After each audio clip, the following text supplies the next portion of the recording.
This video is presented by Western and Southern Financial Group, a game plan for your financial future. Every great team starts with a strong foundation, and your future should too. With life insurance built like a championship roster, Western and Southern helps protect what matters most so you can focus on winning today while planning for tomorrow. Whether you're just starting out your journey, building your dynasty, or ready to retire like a champion, Western and Southern has the right play for your life stage. Visit westernsouthern.com to get your free life insurance quote today. Western and Southern, built to win.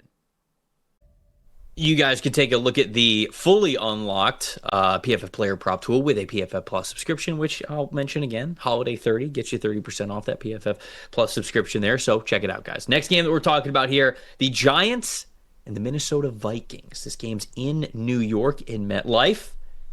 Talking about the Giants or the Vikings here to kick us off here, Dalton? Well, the Giants, I think you have a Jekyll and Hyde kind of situation here with Jackson Dart running the football because he has been very good at it this season, right? At least 50 rushing yards in 6 of his 9 starts. He's 11th among quarterbacks with 4th among quarterbacks with 400 rushing yards this year and 11th in rushing grade, 14 explosive runs as well. But you have to have this balance with the Giants playing in games that don't really mean anything for their team. And Jackson Dart continuously running the football and putting himself in danger running the football, right? He was checked for a concussion again last week, and you don't want him getting injured or having any sort of lingering injuries going into next season. So how do you balance, if you're Mike Kafka trying to win ball games and take some pride in this team's work and also protecting Jackson Dart from himself a little bit, although his legs are a big weapon in this offense, right? Minnesota, they've allowed the 11th fewest rushing yards to quarterbacks this season. Surely,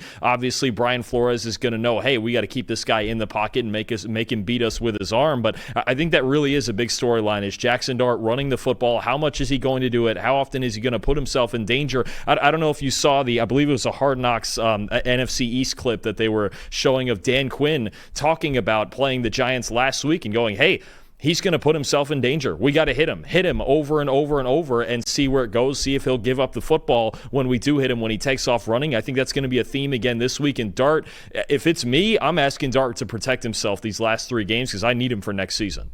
Yeah, and not just needing him next season.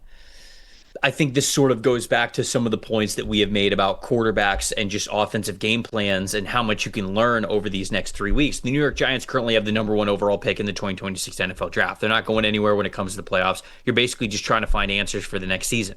You're not looking to totally lay down in these games. You don't want to do something that you don't think is going to be successful. But Dalton, to be honest with you, over these next 3 games, I know it's a little tough because the coaching staff that's there right now is not going to be there next year. But to be honest, what the Giants should do is basically tell Jackson, hey, don't run. Very seldomly run in this game.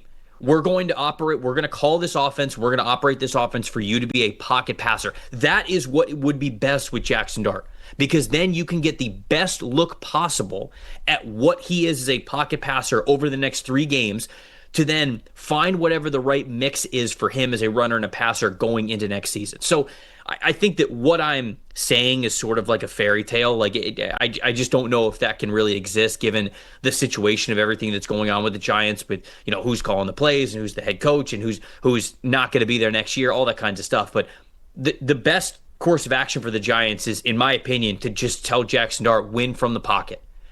Scramble if it's there, but slide pretty quickly. We don't need you putting your body on the line, and we don't even want it to be that big of a part of the game plan. We want you to win from the pocket. Let's see what you could do as a pocket passer, because I think that's what matters most here moving forward. On the Vikings side of things, their quarterback is also the storyline here. J.J. McCarthy had his 2 highest single game grades in the passing department over the last 2 weeks. And yet, Dalton, even over the last 2 weeks, had still just a 59.7 passing grade when under pressure. He just wasn't under pressure a ton. You would think that going up against this Giants team with Abdul Carter, with Brian Burns, with Kayvon Thibodeau, with Dexter Lawrence, you would think that would spell a really good matchup for the Giants. But I was very shocked to read that the Giants have the 4th fewest pressures in the league over the last 4 games. I just don't really know what the Giants are playing for at this point. If that is the biggest talent strength that they have, and they have the 4th fewest pressures in the NFL over the last month. I can't pick a team that's operating like that. I just can't. I'm going to take the Vikings 21, Giants 19.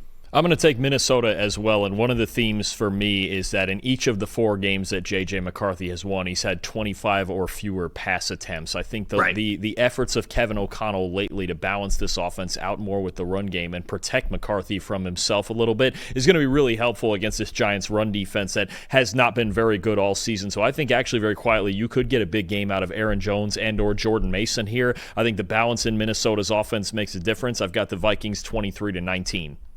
Everyone's got takes. Numbers have truth. And the truth is, most people are betting with emotion. Sportsbooks feed on it. TikTok gurus sell it. The hype machine runs on it. That's how you lose. PFF is different. You're betting with winning data. The same data trusted by all 32 NFL teams and the sharpest minds in the game. PFF betting tools take every prop, every matchup, every angle, and run them through our custom models. Built on the best football data in the world. What comes back is your edge. Simple, sharp, and built to win. Want to go deeper? PFF puts a pro-level analytics department in your hands, giving you the same insights teams use to find every advantage. Build your game plan with matchup analysis. Project every snap, every matchup, and every edge before kickoff. Because the smartest plays start long before Sunday. Hit rates show how a player performs against their prop and against defenses built the same way. It's the data that gives you real confidence in every pick. Next, Key Insights translates PFF data into the story behind every matchup, giving you the why that powers your bets. From coverage schemes to defensive looks, it's the context that turns raw numbers into winning decisions. When you're ready to take action, filter through every prop on the market and focus on the opportunities that matter. By game, matchup, or value. Then, shop for the best available line in your area and tap your book of choice to place the bet instantly. Everyone's got takes, but now you've got truth. Bet with data, win with PFF.